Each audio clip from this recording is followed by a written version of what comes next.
Hey, I'm glad you're here. Which one of these do you prefer?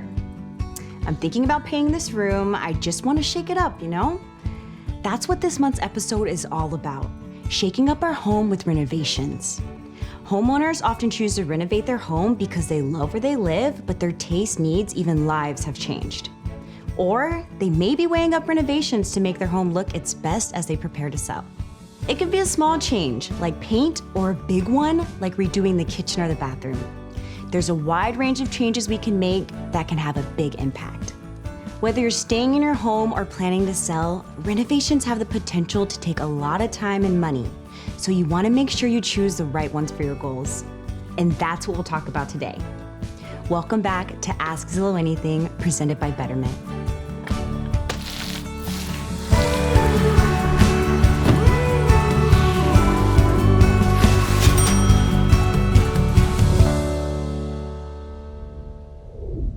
As I said, there are so many options when it comes to renovating, and it can be a bit intimidating.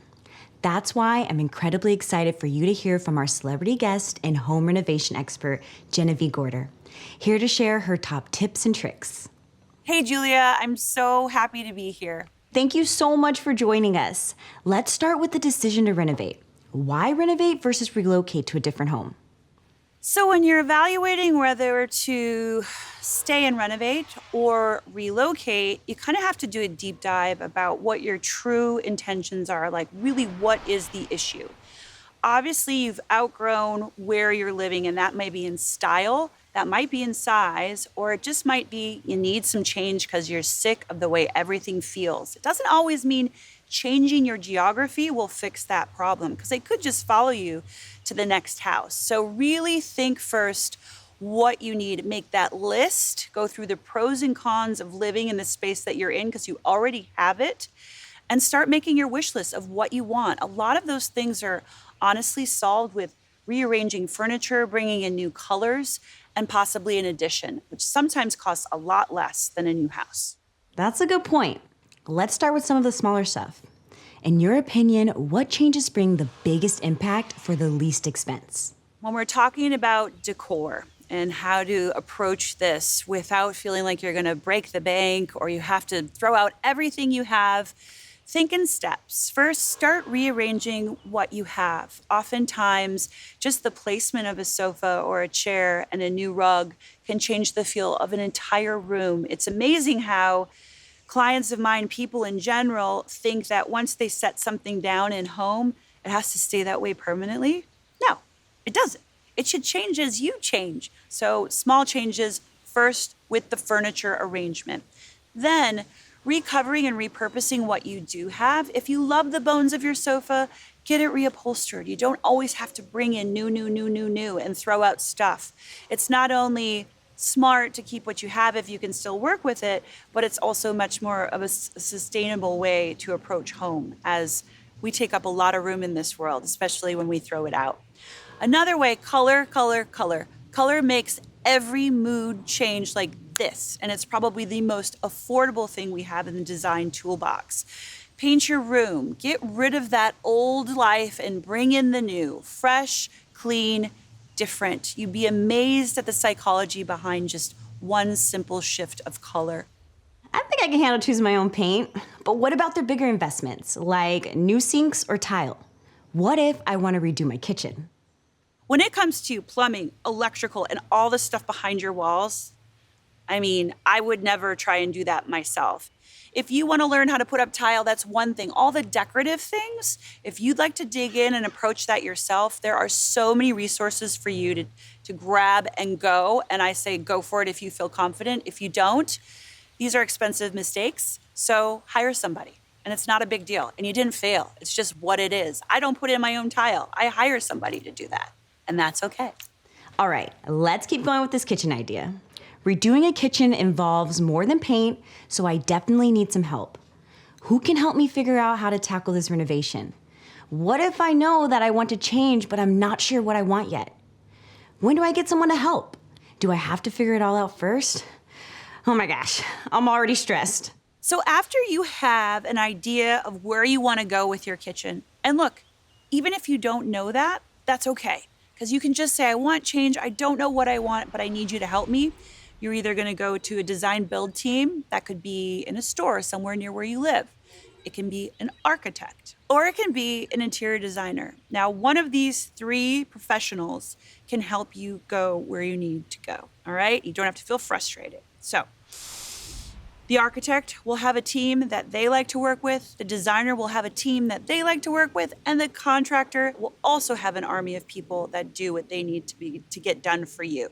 However you decide, that's right for you. Then, once you get these drawings of that proposed idea, your goal on paper of that kitchen, you're going to shop it around, and you're going to shop it to general contractors. Now, that architect, that designer, or that design build team at the store might have a preferred contractor. Definitely bring them in and have them tell you how much it will cost to do what you want to get done.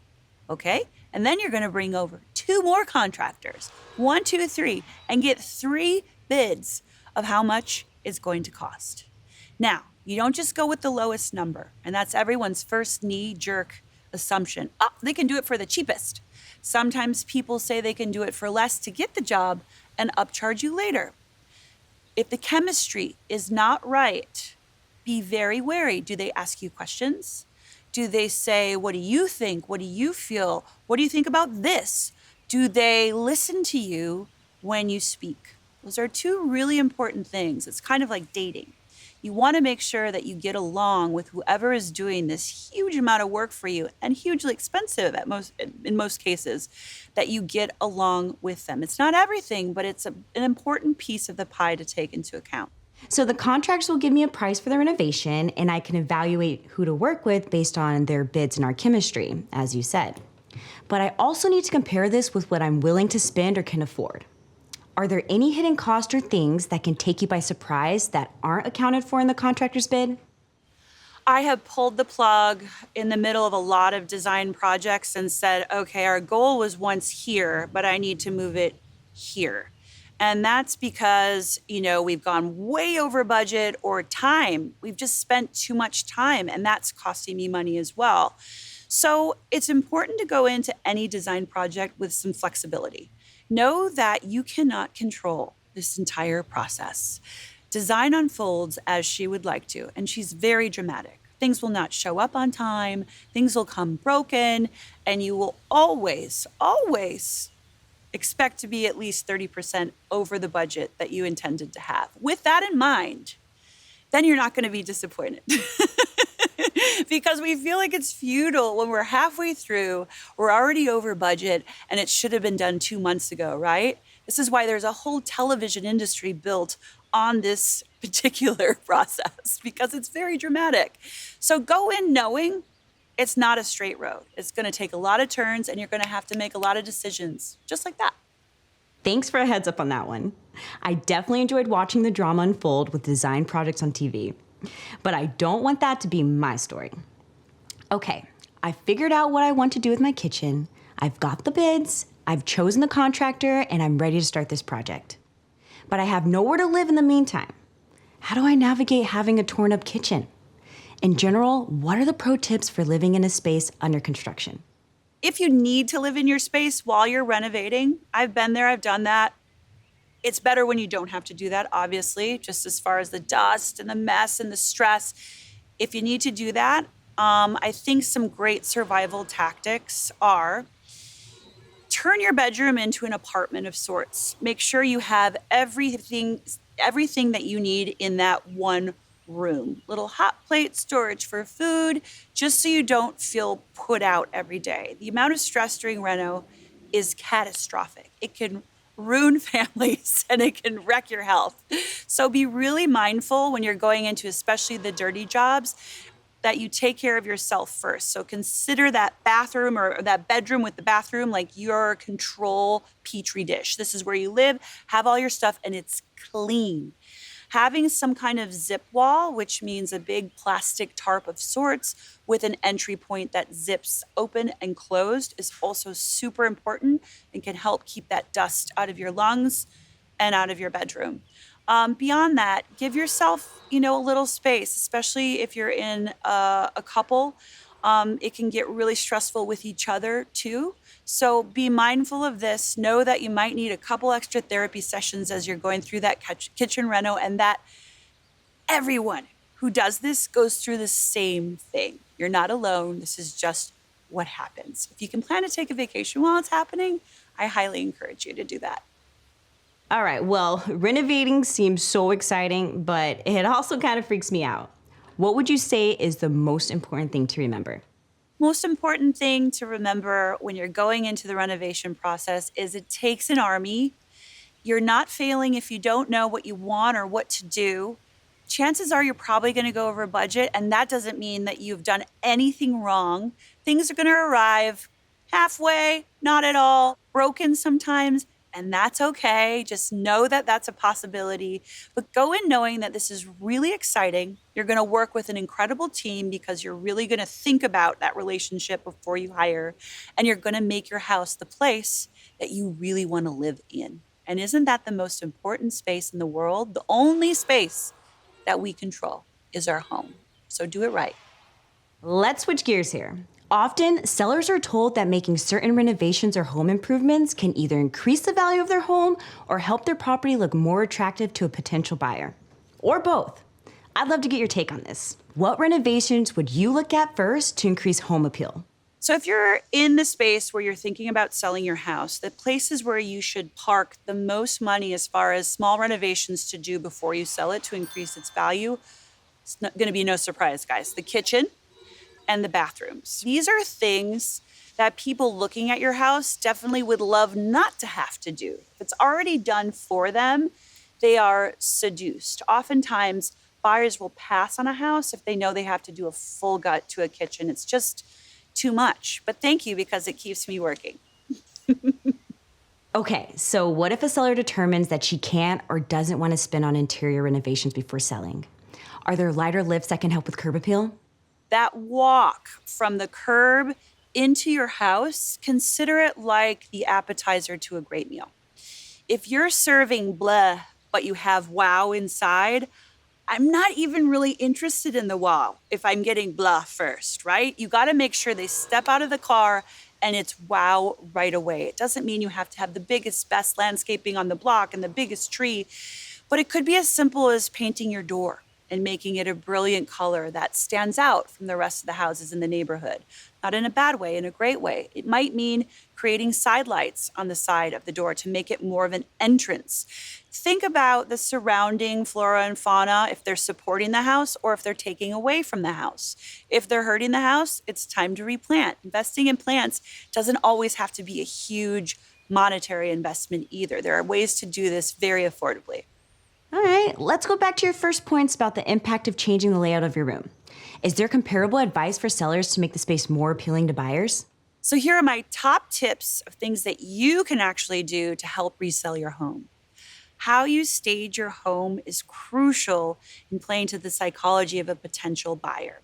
Think of your house as a business. So that means all of those photos of you and your family celebrating a wedding, a holiday, the birth of a child, put them away. And I know they're precious. I have mine too. But when a buyer comes in, they want to imagine their life and they don't want to know anything about yours. I know that hurts, but this isn't about making friends. You're trying to sell your house. So pack up those photos, those personal items, take away 30 to 40% of your stuff. We have a lot of things that aren't necessarily things that need to be out. But the way we live, that's how it works. When we sell, it works differently. I don't care if you put them at your mom's house, you pack them up in boxes and put them in storage, you hide them in a basement, whatever you got to do, get rid of the stuff. All right, next, the power of plants. Plants are nature's accessory, and they are absolutely trend forward for all of us right now. You can't buy a thing without a picture of a plant on it or a plant itself. So bring in real plants, no silk, no fake. I don't want to live with fake plants, and I don't want to see the dust. So the trees, the plants, the verticality, the smell, all work a number on our brain, and they're really powerful when you're trying to sell your house. Yes, the bouquet of flowers, but plants they're living in your house full time are even more important. They're almost like furniture. My final tip, because of the way we've lived over the past 2 years as a global community, there's things in your house that you now have to include that people are thinking about in a different way than they were, say, 3 years ago. Working at home is a reality for a lot of people now in a completely different way. So, staging where that can happen if it isn't already in your home is really important. Think about privacy. Would I want to come to this place to spend 8 hours a day? Can I hear every sound in the house? How do you make this feel like it's a protected, sacred space? Super important in every single living space. Wow, Genevieve, thank you so much. You've given me so much to think about and a much better understanding of renovations. Thank you, Julia and Zillow. It was great being with you guys today. Small things, even changing paint color, can create a new space.